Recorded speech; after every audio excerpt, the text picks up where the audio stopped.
Good morning, guys. Welcome back to Our Vision Farm. I'm out here bright and early this morning getting the animal chores out of the way.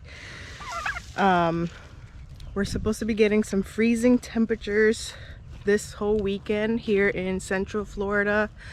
Today is supposed to drop to the lowest of 36, which isn't too bad, but sometimes it does tend to get a little colder where we live. But Saturday night is supposed to be the coldest night, lows of 26 or 27 degrees. So that's definitely freezing temperatures. And we have to do some extra work. So I'm trying to get animal chores done out the way early. I have to give some of the animals extra bedding. I'm not going to cover too many things, but what I do want to do is harvest whatever we can, because there's some things that I know are going to freeze regardless, like our pigeon peas. Our pigeon peas are not looking too hot from the last freeze that we had, so I want to go ahead and harvest what we can, especially with the plants that I know are going to die. And I'm going to cover this orange, the citrus tree, because it did have flowers in it, so I'm going to try my best to cover that, but I'm not going to do too much covering. Our fig tree kind of had a little bit of cold damage with the last frost that we had last weekend, so I might wrap that one up.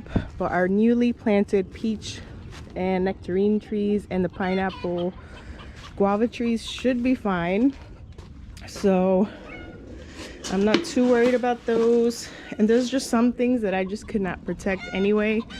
The banana trees kind of already suffered a lot of damage from the last frost. What I'm going to do is try to transplant the pups, because a few of them do have a couple pups under there. So I'm going to transplant those and pot them up and keep those indoors so I can at least rescue those. But for the banana trees themselves, I think they're pretty much done for, so there's no point of trying to save that. Papaya trees is another one. Those are quick and easy growing, so I don't think I'm going to waste my time trying to wrap those.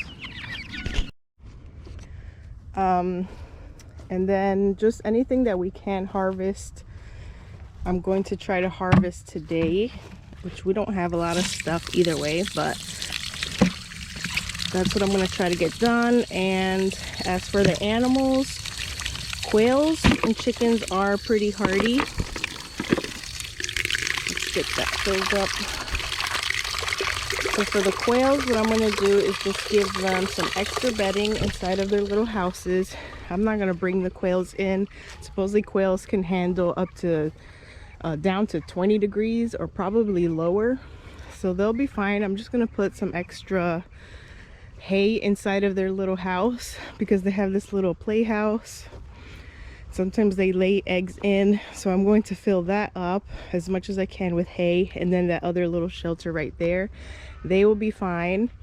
These chickens over here, I plan on covering them or possibly putting them in a separate cage and keeping it somewhere a little bit warmer, maybe inside of our shed over there or under that roof. The meat chickens, the past couple days I put this little dog house that our dog decided didn't want to use anymore, or at all, ever since we bought it. But I don't think they've really been sleeping in there. I put pine shavings in there. I could tell they've been in there because there's poop, and sometimes I see them coming out of there, but they're still choosing to sleep over here in the corner, really exposed to all the elements, so that is not good. I'm going to definitely transfer them into a cage and just have to do it manually, and keep them probably in there too, inside of that little shed. Clean that up, put them in there and cover them with a blanket or something to keep them warmer, because they're kind of too stupid to figure out that they can go inside of the little house where it's a little bit more protected from the cold and rain. So the silkies, the same thing. We're gonna put them in the cage just like they are now, but with some extra bedding, and we're gonna cover the whole entire cage so they are just a little bit warmer than just being exposed in that cage. The turkeys up there in the front, we plan on covering them with an extra tarp just to insulate and keep them a little bit warmer. I can't really put the turkeys anywhere else, they're too big. So I'm just gonna cover them with an extra tarp. Hopefully that does the trick. The pigs in the back, they will get extra hay inside of their little homes, so they can, enough hay so that they can bury themselves up and stay warm that way. But they've usually done good in the past. They love when I put hay in it. They build their own little nest, but we're gonna put extra hay in there. The dogs I'm planning on bringing into our patio, setting them up a little area with some blankets. We can't bring all the dogs inside the house. They are outdoor dogs, but just to help so that they're not out here freezing and 26 degrees tomorrow, we're gonna bring them into the patio. So this pig has that little shelter, those two pigs have that shelter, and we'll just fill that up with hay. For the sheep, we're just gonna give them extra hay like we've done in past years.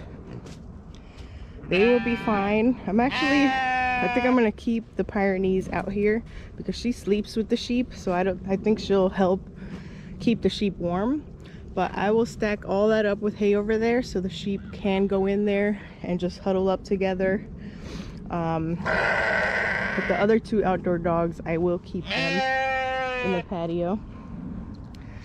Buddy the cow, can't do much with him. He's just gonna get extra food, extra hay, and he will just have to keep himself warm because we can't bring him anywhere. We don't have an actual barn to put him in, so he should be fine.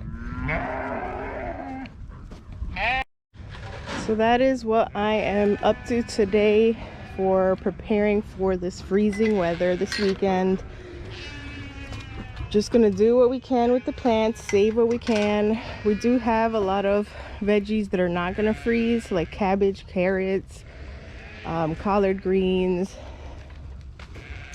things like turnip greens. Those should do good. But the animals, we're going to do the best we can. The ones that we cannot bring in, we're definitely bringing in Jaden's birds as well, the parakeets. We're just going to bring the whole cage inside because they're not supposed to withstand temperatures below 40 degrees.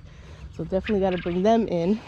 But for the animals that we can not physically bring into our house or put them in a separate area, they will just get extra bedding and they should fare off pretty well. And we did start the bird aviary. We have not finished it. We need a little bit more wood, but I'll show you the rough start that we had. Pretty much just me and the kids have started building the frame for it. Nothing too fancy, but that is what we have started so far. So the idea is to make one large aviary, walk-in rectangular aviary, and we're going to use this back wall as one of the walls. We're going to use the side wall as part of it.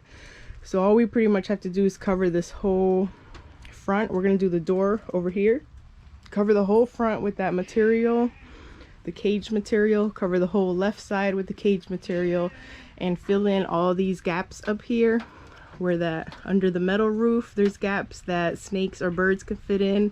We're going to cover that with something, and these large gaps that you can clearly see, the V-shaped ones, we're going to cover all that.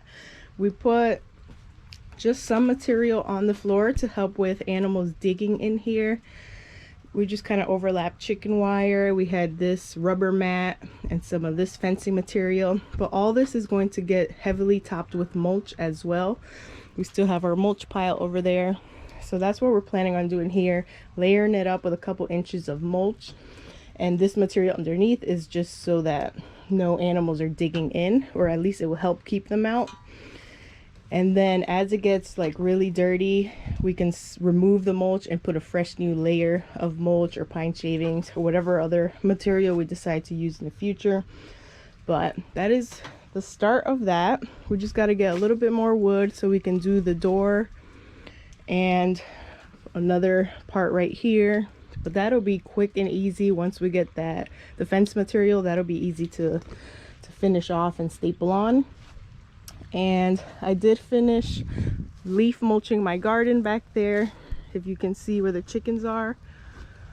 I finished that. So that was one of my assignments to do this week. So we pretty much did everything that we wanted to do this week, but now just with the added agenda of covering the things we want to cover, which is not going to be much. I definitely want to save my citrus tree that is in bloom and flowering, but other than that, I think everything else will be fine. Whatever is not is just easy replaceable, like papayas and banana trees, and that's just going to have to be that, and the pigeon peas as well. So harvest as much as we can, give all our animals extra bedding, and covering whatever we do want to try to save, because even if we try to cover stuff, sometimes it still suffers freeze damage, so I'm not going to worry about it too much. I wanted to give you those updates. We got pretty much everything we wanted to get done this week done or started, and now it's just preparing for this cold weather this weekend. All right guys, I'll see you guys in the next video. Thanks for following along.